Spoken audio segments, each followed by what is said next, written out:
Shalom and welcome to Yeshiva B'nai Noach. I'm Tom Averna. This is the Biblical Hebrew course, beginning Biblical Hebrew course. As we take a look at the second set of exercises, Tall Tales and Ruth from chapter 12, finishing up the chapter on imperfect tense.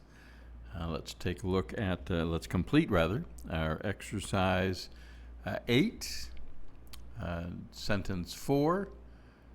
As we go through it again, in the same way, we'll read the Hebrew, and then in this case, we don't normally do this, but we'll go ahead and do some translations as well, at least the first set here. So, number 4 reads, Anshe Mitzrayim Yikhu et Benot Yerushalayim El HaSadeh Visham Yeshvu al yad ha-etzim kol hayom. And the English translation of that would be, the men of Egypt will take, ye and u, they will take, Benot, the daughters of Jerusalem, to the field, and there they will dwell next to the trees all the days. So as we translate that, we also want to take a look then at what it is that we're going to be changing. So we're going to be substituting for this subject, Anshe Mitzrayim, the men of Egypt. So if that subject changes gender or number, we'll need to change the verbs. Those verbs will be the men of Egypt will take, the daughters of Jerusalem should stay the same to the field, and there they will dwell next to the trees all the days. Now this one's a little tricky, and this is actually what I was thinking of when we did 3, and I said that one was tricky. But this is really the one I was thinking about, because here's the question, and since we don't have a context here to work with, it really doesn't matter, I don't think, what you do necessarily. But you can assume that the verbs, especially this one, they will dwell, refers to whatever the subject of the sentence was, which is the men of Egypt. So if that subject changes, then they will dwell will change. However, the other way to look at this is that whatever the subject is, you have the subject plus the daughters of Jerusalem, so it would always be they will dwell. All right. So in my case, I think for the most part I'm going to just continue to link to the subject of the sentence when I change or look at a possible change of the verbs. But the other way would work as well. So let's take a look at Aleph. So substituting the men of Egypt for Moses. Moshe yichach et benot Yerushalayim el hasadeh visham yeshev al yad ha'etzim kol hayom.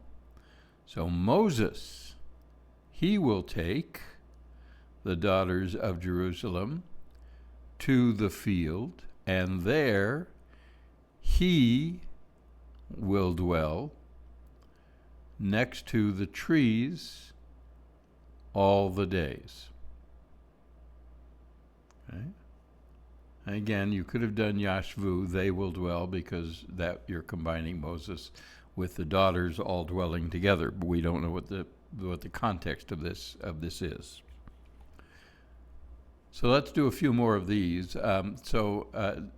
B for the next sentence is, we're substituting now for the men of Egypt, we're substituting anachnu, we. Anachnu nikach et benot Yerushalayim el hasadeh, visham neshev al yad ha'etzim kol hayom. So we will take the daughters of Jerusalem to the field, and there we will dwell near or next to the trees all the days. Now we're going to substitute you, singular, masculine, ata. Ata tikach et banot Yerushalayim el ha-tzadeh visham teshev, or tishvu, if we do plural, but we'll look at that when we translate it. Al yad ha'etzim kol hayom. So you will take the daughters of Jerusalem to the fields, and there you, masculine singular, will dwell near or next to the trees all the days. But if you include the daughters in this, it could be you all. You could say tishvu. You all will dwell there. Anyway, so a couple of choices as we go through that. This is where the context is important.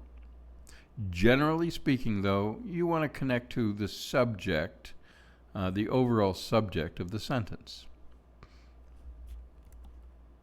And Dalet, line on that, we're substituting now Naomi for the men of Egypt. Naomi tikach et banot Yerushalayim el hasadeh visham teshavna al yad ha'etzim kol hayom.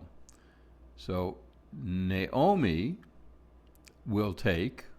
she will take the daughters of Jerusalem to the field, and there this is they feminine. I went ahead and went with the they here. They will dwell near the trees all the days. Again, this you could have just connected this and done teshav, which would have been just she will dwell. Okay? So either one would have worked on that. All right, number 5. Ezkur anochi et shemot he'arim ba'aretz ki echtov et ha-shemot bedam. Translation: I will remember, and anoki again, that's the pronoun I, so I will remember the names of the cities in the land, ki, because I will write the names in blood. Gruesome but effective. So Aleph, then, we're substituting Anoki here. So the subject now changes to Achi David. So Yizkor Achi David et Shemot He'arim Ba'aretz ki yichtov et hashemot bedam. So the brother of David, Yizkor, he will remember. So the brother of David will remember the names of the cities in the land, because Yichtov, he will write, Hashemot, the names, Badam, in blood. All right, we're just going to read the Hebrew here for the rest of this series of sentences. Tizkeri at Shemot He'arim ba'aretz ki tichtavi et hashemot bedam. Gimel, Tizkor he et Shemot He'arim ba'aretz ki tichtov et hashemot bedam. And Dalet, Yizkor Yaakov et shemot he'arim ba'aretz ki yichtov et ha'shemot bedam. Sentence 6. Teda et Panei hasar ki ra'iti et hasar lifnei hayom. English translation. Teda, you will know the faces of the chief because you saw the chief before today. And we're going to be substituting the verb here, you will know. And if we substitute you will know for another subject, we will also be changing you saw, most likely. So those two verbs will be changing. So, Eda et panei hasar ki ra'iti et hasar lifnei hayom. So I will know the faces of the chief because I saw the chief before today. So it doesn't, it's a little confusing because faces of the chief seems awkward. But we definitely have panei, which is the plural of face. But remember that panei, panim, it's one of those verbs that can even in the plural can feel like a singular as well. But in this case, it's plural, so we stay with that when we translate it. Panim or panei. Well, panim, but in the word pair form, it would be panei. All right, let's just do the Hebrew then for the rest of these. Bet neda et panei hasar ki ra'inu et hasar lifnei hayom. Gimel. Tedai et panei hasar ki ra'it et hasar lifnei hayom. And dalet teda'u et panei hasar ki ra'item et hasar lifnei hayom. Number 7. Mi yimlok lifnei David uma yeda al hakol. Translating that, who will rule before David, and what will he know about everything? Since we have a question here, this you will know it kind of gets changed around to will he know? What will he know? Okay. So then we're changing out who, the subject who, for a different word. In Aleph, it's ata. Timlok lifnei David uma teda al hakol. So you will rule before David, and what will you know about everything? Just reading the Hebrew now. Bet atem timlochu lifnei David uma teda'u al hakol. Gimel Moshe yimlok lifnei David uma yadei al hakol. Dalet Bnei Rachel yimlochu lifnei David uma yeda'u al hakol. And Hey Ani Emloch Lifnei David Uma Eda al Hakol. And last one on exercise 8, sentence 8. Here we're going to have a lot of substitutions. Let's see how we do. So the initial sentence is Hema Avaru et Hamayim Alu Ha'hara Amdu Sham V'gam Asu Kalei Zahav. So the translation of the initial sentence is they crossed over the water, comma, they, and if you want to add, there's no and here. So in translation to English, maybe it would make sense to add it or to make these into individual sentences, but in this case, we'll just follow exactly as the book has laid it out for us. So again, they crossed over the water. They went up, ascended, to, this has the hay of direction in it, to the mountain, singular.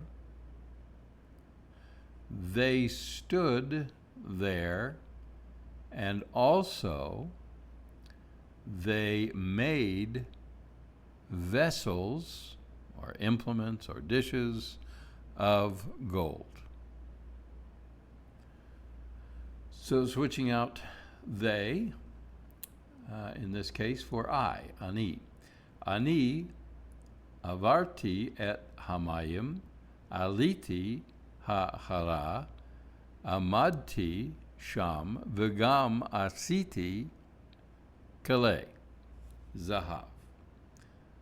So, again, I crossed over the water. I went up to or toward the mountain. I stood there, and also I made vessels of gold. So now just the Hebrew. Line bet. Anachnu avarnu et hamayim, alinu ha'hara, amadnu sham v'gam, asinu kalei zahav. Gimel. Hu avar et hamayim, ala ha'hara, amad sham v'gam asa kalei zahav. Dalet. Ata avarta et hamayim, alita ha'hara, amadta sham v'gam asita kalei zahav. Hey, atem avartem et hamayim, alitem ha'hara, amadtem sham v'gam asitem kalei zahav. And vav, he avra et hamayim, alta ha'hara, amda sham v'gam asita kalei zahav. So now we start on our tall tale, and the only new vocabulary is sameach or samach, which is a verb meaning rejoice or enjoy, and sameach you may recognize as a word that means joy or happiness. So this is our tall tale called Lou and Sue, they go, or they went.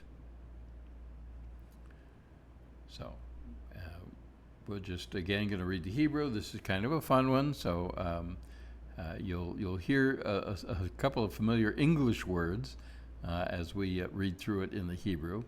But just remember, when you're translating it and come across a word that may not look familiar to you, ask yourself, is this just an English word with Hebrew spellings? But here we go.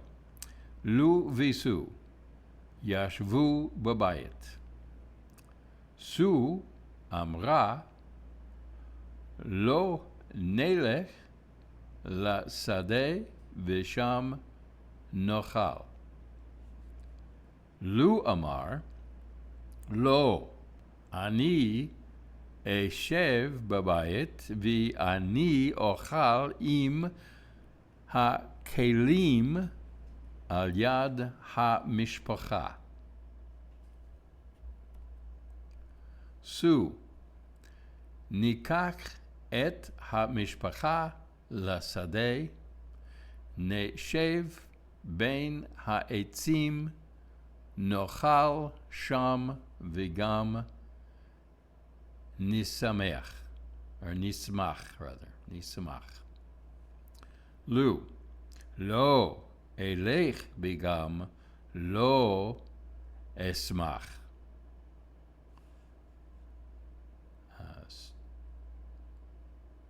סו, אקח לחם ומים, האב ייקח קוקה-קולה, you might recognize that word, those words.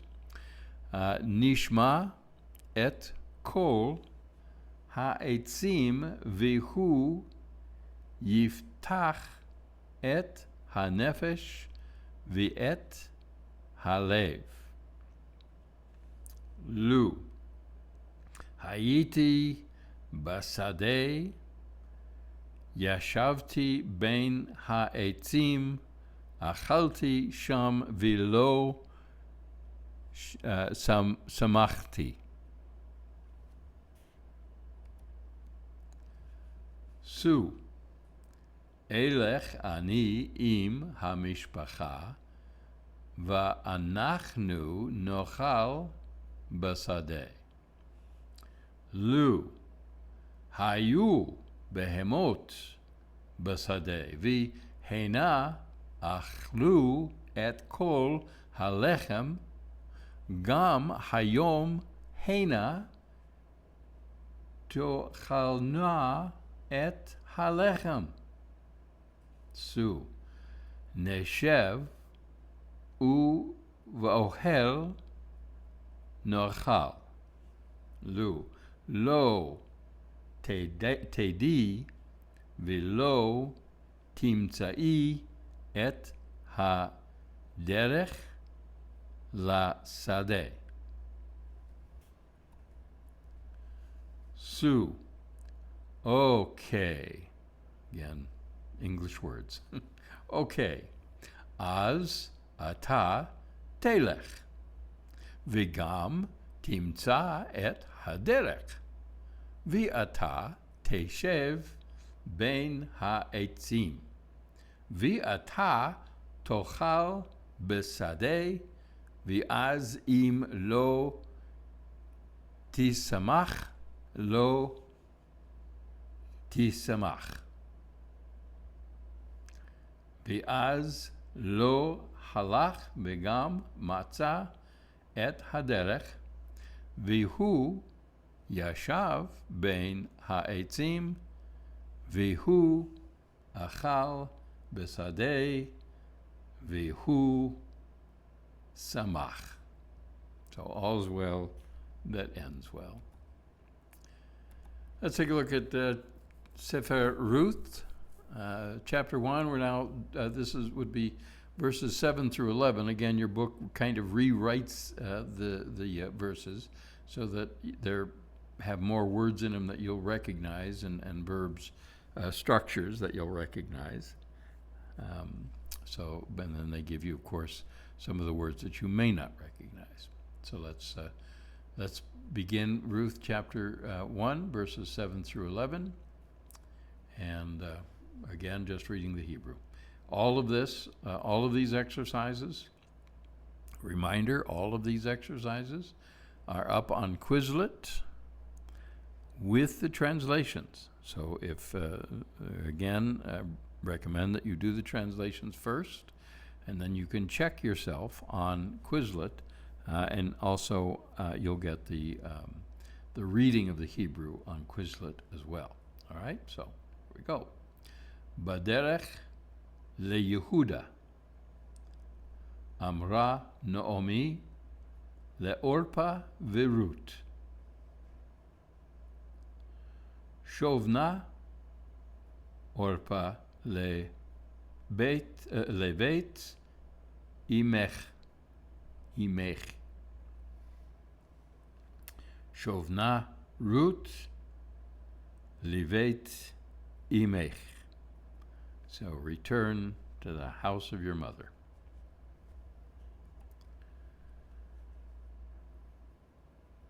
Yishlach Adonai, or Hashem, Chesed Lachen, Kasher